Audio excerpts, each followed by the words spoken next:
عہدہ مل جائے, کسی منسٹر کے ساتھ بیٹھ کے تصویر آ جائے, اور یہ ایسی باتیں کرتے رہتے ہیں جن کا فوری طور پر ہمیں کوئی فائدہ نہیں ہے. لیکن میں سمجھتا ہوں کہ جیسے جیسے وقت گزر رہا ہے, ہمارے بڑوں کو بھی اور ہمارے اہل وطن کو اس چیز کا احساس ہو رہا ہے کہ یہ نوجوان, یہ بچے, یہ چھوٹے چھوٹے مختصر قافلے جو باتیں کرتے تھے وہ باتیں حقیقت پر مبنی ہیں, وہ باتیں سچائی ہیں. یعنی آج اگر آزاد کشمیر کا وزیر اعظم ہر روز بیٹھ کر رو رہا ہوتا ہے یا دھمکیاں دے رہا ہوتا ہے یا اپنے حقوق کے لیے, اپنی لولی لنگڑی کرسی کے لیے یا جس کام کے لیے بھی باتیں کرتا ہے, تو آپ ضرور اپنے دل سے یہ سوال کریں کہ یہ باتیں تو ہمارے بچے گلی محلوں میں کرتے رہتے ہیں, یہ تو کرتے رہے ہیں اس سے پہلے, اور ہم ان کی باتیں سن کر جو ہے وہ اپنا منہ دوسری طرف کر لیتے تھے اور ہم سوچتے تھے کہ شاید یہ پاکستان کے دشمن ہیں, یہ اسلام کے دشمن ہیں, یہ کسی کے ایجنٹ ہیں. لیکن آج جو ہے وہ چونکہ میڈیا کا دور ہے, ابلاغ کا دور ہے, کوئی بات ڈھکی چھپی نہیں رہتی ہے, تو آج جن کو ہم اپنا دوست سمجھتے تھے, جن کو اپنا بھائی گردانتے تھے, جن کو اپنا محافظ گردانتے تھے, ان کا کردار اور ان کا چہرہ جو ہے وہ بالکل ننگا ہو کر لوگوں کے سامنے آ گیا ہے. آج اس ریاست کے حوالے سے جس کے لیے ہمارے آباء و اجداد نے قربانیاں دیں, جس کی حفاظت کے لیے قربانیاں دیں, جس کے مشکل سنگلاخ دشوار گزار پہاڑوں اور علاقوں میں ہم سینکڑوں سالوں سے آباد ہیں, اس وقت سے آباد ہیں جب پانی لانے کے لیے میلوں دور جانا پڑتا تھا, اس وقت سے آباد ہیں جب کوئی رستہ نہیں تھا, کوئی سڑک نہیں تھی, اور ایک جگہ سے دوسری جگہ جانے کے لیے دنوں کا سفر کرنا پڑتا تھا. اس وقت سے اس ریاست پہ ہم آباد ہیں, اور گزشتہ 40-50 سال 60 سال میں ہمارے بچوں, ہمارے نوجوانوں نے اپنے ماں باپ کو چھوڑ کر, اپنے ان خوبصورت علاقوں کو چھوڑ کر عرب کے ریگستانوں کا رخ کیا, یا بارڈریں خطرناک جو ہے وہ بارڈرز کراس کر کے اپنی زندگیوں کو خطرے میں ڈال کر یورپ, برطانیہ, امریکہ وغیرہ میں پہنچے. تو آج ان پہاڑوں کی اور ان دشوار گزار علاقوں تک رسائی ممکن ہوئی. ہم نے مکان بنائے, ہم نے بازار آباد کیے, ہم نے سڑکیں اپنی مدد آپ کے تحت بنائی. آج جب کچھ شکل نظر آئی اور پتہ چلا کہ ان پہاڑوں کے اندر بڑی دولت ہے اور اس کے دریاؤں میں اور اس کے جنگلوں میں بڑا پوٹینشل ہے, تو آج جتنے چور اچکے ہمارے ارد گرد آباد تھے وہ سارے یہ خواب دیکھ رہے ہیں, یہ سازشیں بن رہے ہیں کہ کیوں نہ ان وسائل پر ہم خود قبضہ کر لیں. اور اس کے لیے وہ جو کہتے ہیں کہ کتی جو ہے وہ چوروں کے ساتھ ملی ہوئی ہوتی ہے, ایک مثال ہے, تو جو ہماری تو چوکیداری کے لیے جو کتیاں بھی تھی وہ انہوں نے خود ہی رکھی ہوئی تھی, وہ بھی ہماری اپنی نہیں تھی, وہ انہوں نے ہی نامینیٹ کی ہوئی تھی, اور اس کا نام بھی انہوں نے چوکیداری رکھا ہوا تھا. ان کا چہرہ بھی کھل کے سامنے آ گیا ہے کہ جب علل اعلان سر عام پاکستان کا chief of army staff, Pakistan کا وزیر اعظم, وزیر خارجہ یہ کہہ رہا ہے کہ ہندوستان کے ساتھ ہم لڑ نہیں سکتے ہیں, ہندوستان کے ساتھ ہم جنگ نہیں کر سکتے, ہمارا فائدہ اس میں نہیں ہے, ہمارا فائدہ اس میں ہے کہ ہم وہ ہندو بنیا جس کے سے الگ ہو کر آپ نے ایک ملک بنایا تھا اس کے ساتھ تعلقات بحال کریں, اس کے ساتھ تجارت کریں, اس کے ساتھ دوستی کریں. تو سب سے پہلے تو آپ کو قائد اعظم محمد علی جناح, لیاقت علی خان اور مسلم لیگ جو اس وقت تھی, ان سب پہ تبرہ بھیجنا چاہیے کہ انہوں نے پھر کیوں اس دوستی اور اس بھائی چارے اور اس تجارت کی راہ میں آج سے 73 سال پہلے رکاوٹ ڈالی تھی. پھر انہوں نے غلط کیا تھا جو ہندو بنیے سے یا ہندوستانیوں سے یا جو یہ مودی کا ہندوستان ہے اس سے علیحدہ ایک وطن بنایا تھا. ہمیں تو آپ نے یہی لالی پاپ دیا, ہمارے بزرگوں کو, ہمارے بڑوں کو, ہمارے نصابوں میں, ہماری کتابوں میں, ہماری مسجدوں سے, ہمارے سکولوں سے آپ یہی چیخ چیخ کے کہتے رہے ہم ایک الگ قوم ہیں, ہم کشمیریوں کے بھی پشتیبان ہیں, ہم ان کو بھی آزادی لے کر دیں گے. آج وہ علل اعلان کہہ رہے ہیں کہ یہ جو کشمیر ہے جو اس طرف ہے, گلگت بلتستان اور آزاد کشمیر, یہ ہم رکھ لیتے ہیں اور وہ والا انڈیا کے حوالے کر دیتے ہیں. تو میں یہ پوچھتا ہوں، یہ یادگار ہے ادھر بنی ہوئی، اس پہ کافی سارے شہداء کے نام لکھے ہوئے ہیں، کیا ان لوگوں نے اس کے لیے جانیں دی تھی؟ کیا ہمارے بزرگوں نے یہ جو 4 ہجرتیں 47 میں، 65 میں، 71 میں، 88 میں کی، ہزاروں لاکھوں لوگ جو ہے وہ در بدر ہوئے، لوگوں کے گلے کاٹے گئے، لوگوں کو ذبح کیا گیا، عورتوں کی تذلیل کی گئی، بچوں کو مارا گیا، دریاؤں میں پھینکا گیا، اور یہ سلسلہ آج بھی جاری ہے. آج بھی ہزاروں لوگ جو ہے وہ جیلوں میں بند ہیں، سزائیں کاٹ رہے ہیں. 10,000 سے زیادہ خواتین سیز فائر لائن کے اس طرف ایسی ہیں کہ جن کو یہ پتہ نہیں کہ ان کے شوہر زندہ ہیں یا مر گئے ہیں، کوئی پتہ نہیں ہے. ان کو ہاف ویڈوز کہتے ہیں، آدھی بیوائیں، نہ شادی کر سکتی ہیں اور نہ جو ہے وہ اچھے طریقے سے زندگی گزار سکتی ہے، پتہ ہی نہیں ہے شوہر زندہ ہے یا مردہ ہے. یہ ساری جو قربانیاں ہیں، اور جن قربانیوں کا میں نے آپ سے ذکر کیا کہ ہمارے بچے، مجھے آپ بتائیں نا کہ یہاں سے ابھی مجھے یہ، میں نیچے گیا تو بتا رہے تھے کہ ہم تیاری کر رہے ہیں، ہم نے کراچی جانا ہے پورے بال بچوں سمیت. کراچی میں کون سی اٹریکشن ہے؟ کیا وہاں کا موسم اچھا ہے؟ کیا وہاں لوگ ان کے استقبال کے لیے کھڑے ہیں؟ یہ کیوں جا رہے ہیں کراچی؟ یہ کیوں ہمارے بچے آئے روز جو ہیں وہ سعودیہ اور دبئی اور ادھر ان کی لاشیں آ رہی ہیں، یا وہ اپنے ماں باپ کے ماتم پر نہیں پہنچ سکتے ہیں، ان کا چہرہ نہیں دیکھ سکتے ہیں؟ کیا یہ شوق سے ایسا ہو رہا ہے یا اس کے پیچھے کوئی مجبوری ہے؟ کبھی آپ نے کسی عربی کو دیکھا ہے ادھر آ کے مزدوری کرتے ہوئے، یا کسی ملائیشیا والے کو یا یورپ والے کو یا جاپان والے کو یا کوریا والے کو، جہاں آج ہمارے بچے یا سیاسی پناہ کے چکر میں یا مزدوری کے چکر میں لاکھوں روپے خرچ کر کے زندگیوں کو خطرے کے میں ڈال کر وہاں جاتے ہیں؟ وہ کس لیے جاتے ہیں؟ وہ اسی لیے جاتے ہیں کہ اس خطہ زمین کے اندر آج کے دور میں بھی، 21ویں صدی میں بھی، جب جو ہے وہ آپ نے لائیو دیکھا ہوگا پچھلے دنوں کہ مریخ پہ جو ہے وہ انسان نے لینڈ کیا ہے، آج بھی یہاں پہ سکول نہیں ہے، اسپتال نہیں ہے. یہ خالد کی موت پہ ہمارا ایمان ہے کہ موت جو ہے وہ برحق ہے، اس کو آنا ہے، لیکن قدرت نے جو ہے وہ ہمیں عقل بھی دیا ہے، ہمیں سمجھ بھی دی ہے، ہمیں علاج کرنے کی، ہمیں اپنے آپ کو صحت مند رکھنے کی نصیحت بھی کی ہے، وسائل بھی پیدا کیے ہیں. اس لیے 45 لاکھ، زیادہ سے زیادہ 45 لاکھ، اس سے کم ہی آبادی ہے. یہ پوری 45 لاکھ کی آبادی کے لیے ایک دل کا اسپتال نہیں ہے. اور یہ خطہ وہ خطہ ہے، یہ ہو گیا مانسیرا، ایبٹ آباد، گلگت وغیرہ، جہاں سب سے زیادہ ریشو ہے دل کی بیماریوں کی اور کینسر کی. اس علاقے کی ٹوپوگرافی ایسی ہے، یہ جغرافیہ ایسا ہے کہ یہاں کینسر اور دل کی بیماریاں جو ہیں وہ پوری دنیا میں سب سے زیادہ، اتنی بڑی ریشو ہے. اور جس علاقے میں یہ معاملہ ہو، 15 منٹ چاہیے ہوتے ہیں فرسٹ ایڈ ملنے کے لیے دل کے مریض کو. اگر اس کو دورہ پڑے تو 15 منٹ کے اندر اس کو فرسٹ ایڈ ملنی چاہیے. یہاں صورتحال یہ ہے کہ یہاں سے نیچے سے اوپر تک لانے کے لیے 1 گھنٹہ لگتا ہے،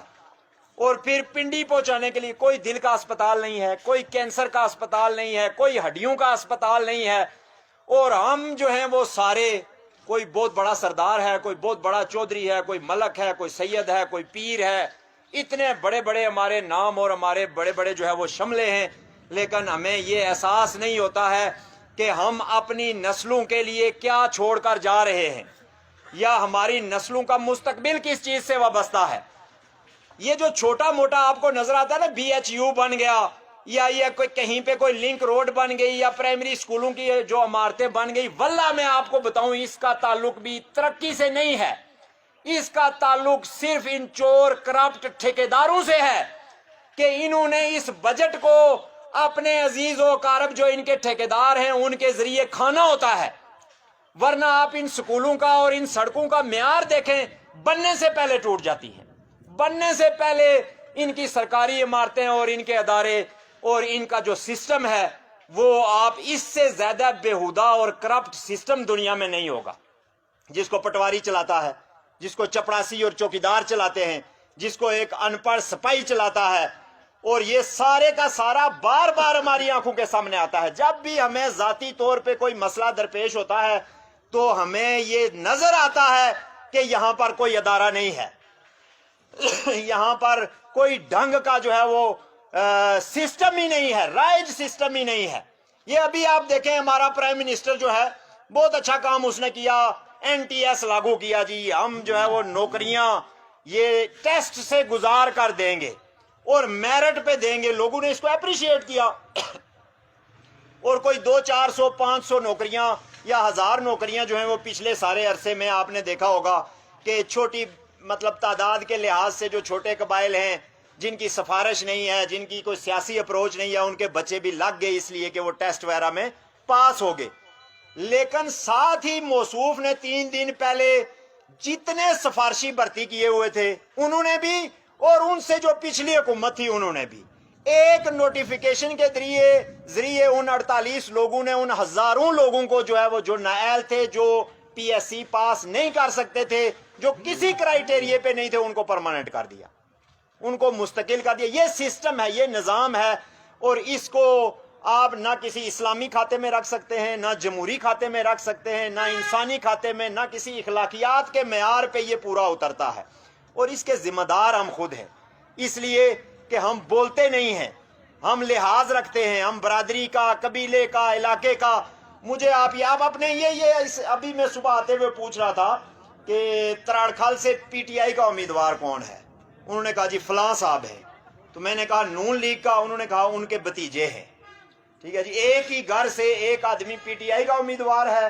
دوسرا جو ہے وہ نون لیگ کا امیدوار ہے.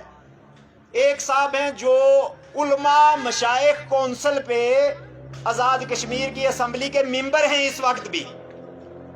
علماء مشائخ کونسل پہ کل راجہ فاروق حیدر صاحب انٹرویو میں یہ بتا رہے تھے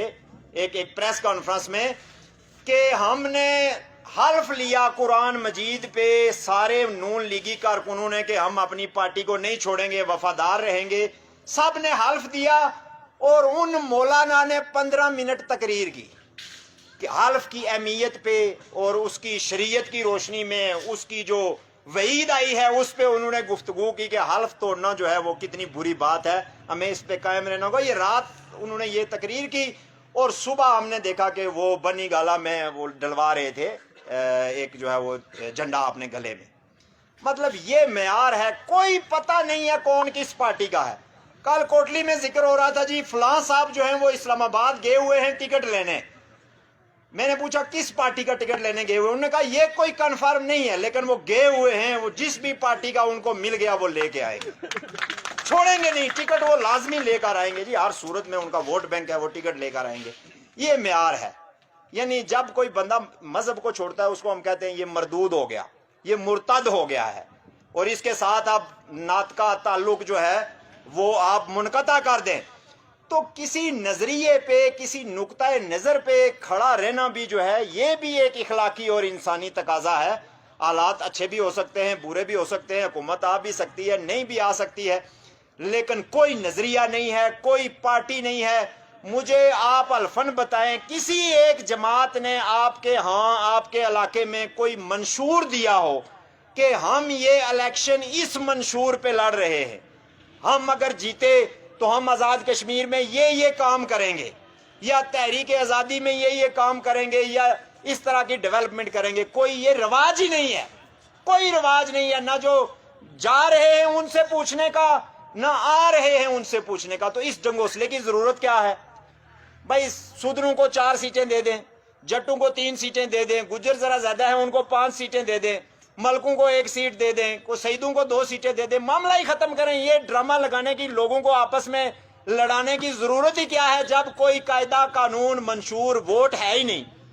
ووٹ کا مطلب ہے ہر آدمی, چاہے وہ جس مرضی قبیلے سے ہو, جس مرضی نسل سے ہو, جس مرضی مذہب سے ہو, ہر آدمی برابر ہے. یہ جو نظام ہے اس نے ایک ووٹ دینا ہے. لیکن آپ اپنے ذرا ارد گرد نظر دوڑائیں, ہماری جمہوریت کا اور اس نظام کا حال دیکھیں. یہ کیوں رکھا گیا ہے؟ یہ اسی لیے رکھا گیا ہے